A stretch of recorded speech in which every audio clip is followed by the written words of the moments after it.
ನೇಪಾಳ ಭೀಕರ ಪ್ರವಾಹದಲ್ಲಿ ಕನ್ನಡಿಗರು ಸಿಲುಕಿಕೊಂಡಿದ್ದಾರೆ. ಹಾಗಾಗಿ ಇದೀಗ ಸತತ ಪ್ರಯತ್ನಗಳು ಕೂಡ ಆಗ್ತಾ ಇದೆ. ಯಾರು ಮಿಸ್ಸಿಂಗ್ ಆಗಿದ್ದಾರೆ, ಇಲ್ಲಿಂದ ಎಷ್ಟು ಮಂದಿ ಅಲ್ಲಿ ತಮ್ಮ ವೃತ್ತಿ ಜೀವನವನ್ನ ನಡೆಸ್ತಾ ಇದ್ದಾರೆ ಅಥವಾ ಈ ಒಂದು ಪ್ರವಾಸಕ್ಕೆ ಹೋಗಿದ್ದಾರೆ ಅನ್ನುವಂತಹ ಕುರಿತು ಬ್ರೇಕಿಂಗ್ ಅಪ್ಡೇಟ್ ಬರ್ತಾ ಇದೆ. ಬನ್ನಿ ನೋಡ್ತಾ ಹೋಗೋಣ.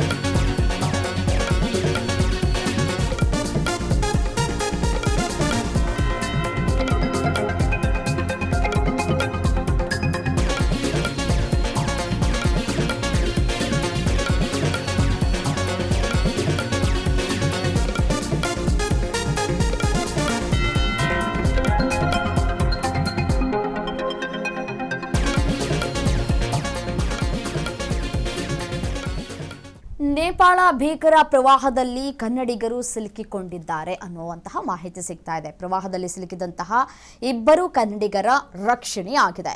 ಕಲಬುರಗಿ ಜಿಲ್ಲೆಯ ಚಿಂಚೋಳಿ ತಾಲೂಕಿನ ಇಬ್ಬರ ರಕ್ಷಣೆಯಾಗಿದೆ. ಇಬ್ಬರನ್ನ ಸುರಕ್ಷಿತವಾದಂತಹ ಸ್ಥಳಕ್ಕೆ ರಕ್ಷಣಾ ಸಿಬ್ಬಂದಿಗಳು ರವಾನೆ ಮಾಡಿದ್ದಾರೆ ಅನ್ನುವಂತಹ ಮಾಹಿತಿ ಸಿಗ್ತಾ ಇದೆ.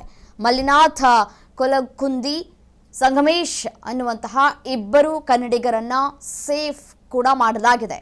ಹೈದರಾಬಾದ್ನ 23 ಜನ, ಕಲಬುರಗಿಯ ಇಬ್ಬರು ನೇಪಾಳಕ್ಕೆ ಪ್ರಯಾಣವನ್ನ ಬೆಳೆಸಿದ್ರು. ಇಬ್ಬರನ್ನೂ ಕೂಡ ಸಂಪರ್ಕಿಸಿ ಮಾಹಿತಿಯನ್ನ ಕಲೆ ಹಾಕಿದ್ದಾರೆ ವಿಪತ್ತು ನಿರ್ವಹಣಾ ಸಂಸ್ಥೆ ಅನ್ನೋದು ಗೊತ್ತಾಗ್ತಾ ಇದೆ. ಸದ್ಯ ಇಬ್ಬರನ್ನು ಸುರಕ್ಷಿತ ಸ್ಥಳಕ್ಕೆ ರವಾನಿಸುವಲ್ಲಿ ಯಶಸ್ವಿಯಾಗಿದ್ದಾರೆ.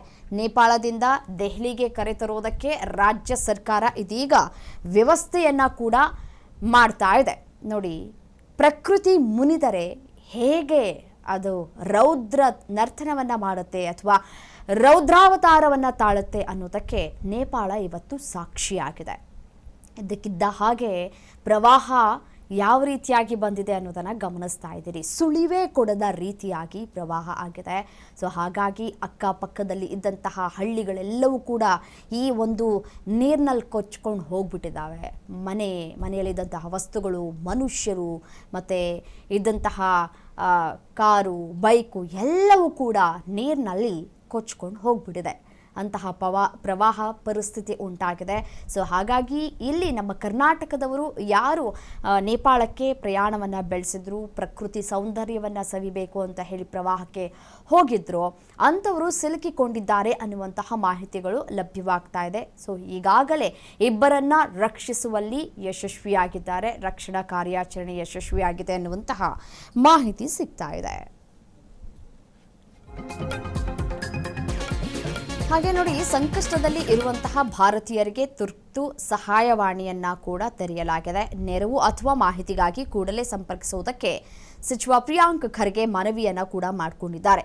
ತುರ್ತು ಸಹಾಯವಾಣಿ ಸಂಖ್ಯೆಗಳನ್ನು ನಾವು ಗಮನಿಸ್ತಾ ಹೋಗೋದಾದರೆ 977-851-131-6807 ಮತ್ತೊಂದು ನಂಬರ್ 977-910-910-7500 ಮತ್ತೊಂದು ನಂಬರ್ 977-981-032-61117.